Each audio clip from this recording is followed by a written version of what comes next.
السلام علیکم دوستو ناظرین، آج کی اس ویڈیو میں ہم آپ کو بلیوں کے بارے میں ایسے حقائق بتائیں گے جن کو جان کر آپ حیران ہو جائیں گے۔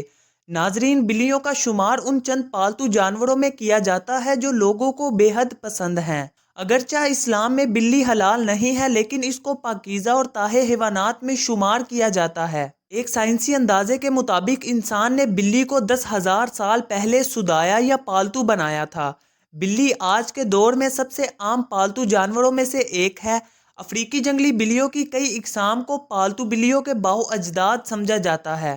بلیوں کو پہل شاید اس وجہ سے سودایا گیا تھا کہ یہ چوہے کھاتی تھیں اور اکثر اوقات جہاں اناج محفوظ کیا جاتا ہے وہاں انہیں پالا جاتا تھا، لیکن بعد ازاں ان کو انسان کے دوست اور پالتو جانور کے طور پر بھی پالا جانے لگا۔ پالتو بلیوں کے جسم پر لمبے یا چھوٹے بال ہوتے ہیں جن کی بنیاد پر ان کی اقسام اور نسلوں کا تعین کیا جاتا ہے۔ اب اگر بلیوں کی شرعی حیثیت کی بات کی جائے تو آپ صلی اللہ علیہ وآلہ وسلم نے ان سے حسن سلوک کی تاکید کی ہے۔ ایک روایت میں ہے کہ سیدنا عبداللہ ابن عمر رضی اللہ عنہ سے روایت ہے کہ رسول اللہ صلی اللہ علیہ وآلہ وسلم نے فرمایا، ایک عورت کو بلی کی وجہ سے عذاب ہوا۔ اس نے بلی کو قید کر کے رکھا یہاں تک کہ وہ مر گئی، پھر اس بلی کی وجہ سے وہ جہنم میں گئی۔ جب اس نے بلی کو قید میں رکھا تو نہ کھانا دیا، نہ پانی، اور نہ ہی اسے آزاد کیا تاکہ وہ خود کیڑے مکوڑے کھا کر گزارا کر لیتی، یعنی کہ اس نے بلی کو ترپا کر مارا تھا، اس لیے وہ جہنم میں گئی۔ اس کے علاوہ بھی بلیوں کے بارے میں کئی احادیث اور روایات ہیں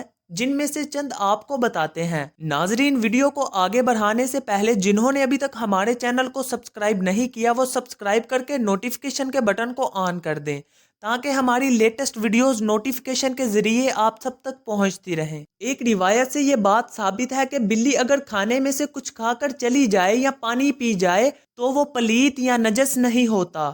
حدیث مبارک ہے کہ ایک عورت نے حضرت عائشہ رضی اللہ عنہ کو ہریسہ بھیجا تو وہ نماز پڑھ رہی تھیں۔ اس عورت نے ہریسہ وہی رکھ دیا تو بلی آئی اور آ کر اس میں سے کھا گئی۔ حضرت عائشہ رضی اللہ تعالی عنہ نے نماز کے بعد اسی جگہ سے ہریسہ کھایا جہاں سے بلی نے کھایا تھا، اور فرمایا، بلا شبہ نبی کریم صلی اللہ علیہ وآلہ وسلم کا فرمان ہے کہ یہ بلی پلید اور نجس نہیں ہے، بلکہ یہ تو تم پر آنے جانے والیاں ہیں۔ حضرت عائشہ رضی اللہ تعالی عنہا بیان کرتی ہیں کہ میں نے رسول کریم صلی اللہ علیہ وآلہ وسلم کو بلی کے بچے ہوئے پانی سے وضو کرتے ہوئے دیکھا ہے۔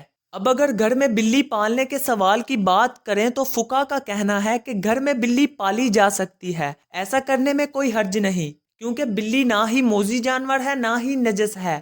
ہر شخص کو معلوم ہے کہ اس میں کوئی نقصان نہیں، بلکہ بلی گھر میں رکھنا فائدہ مند ہے۔ یہ گھر میں پیدا ہونے والے کیڑے مکوڑے اور چوہے وغیرہ کھا جاتی ہے۔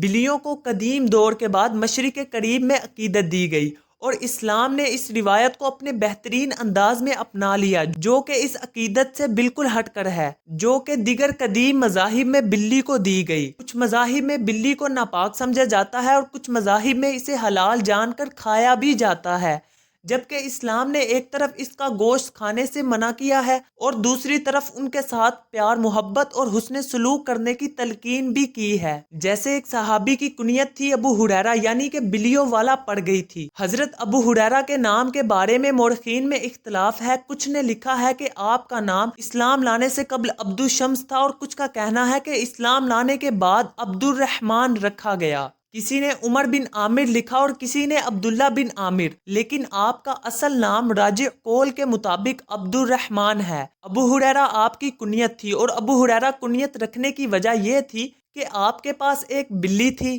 جس کو آپ اپنے ساتھ رکھتے تھے، اس لیے آپ کی کنیت ابو ہریرہ پڑ گئی تھی۔ ایک دن ابو ہریرہ رحمۃ اللہ علیہ نے دیکھا کہ گرمی کی شدت سے ایک بلی دیوار کے ساتھ چپٹی ہوئی ہے، تو انہوں نے اسے اٹھا کر گرمی سے بچانے کے لیے اپنی آستین میں چھپا لیا۔ ناظرین، یہ روایت ثابت کرتی ہے کہ گھر میں بلیاں پالی جا سکتی ہیں۔ اگر کسی کو شوق ہے تو وہ ضرور پورا کرے، مگر ان کے کھانے اور پینے کا پورا خیال رکھا جائے اور اسے کوئی تکلیف یا پھر ایذا نہ دی جائے، اور اس کا پورا خیال رکھا جائے۔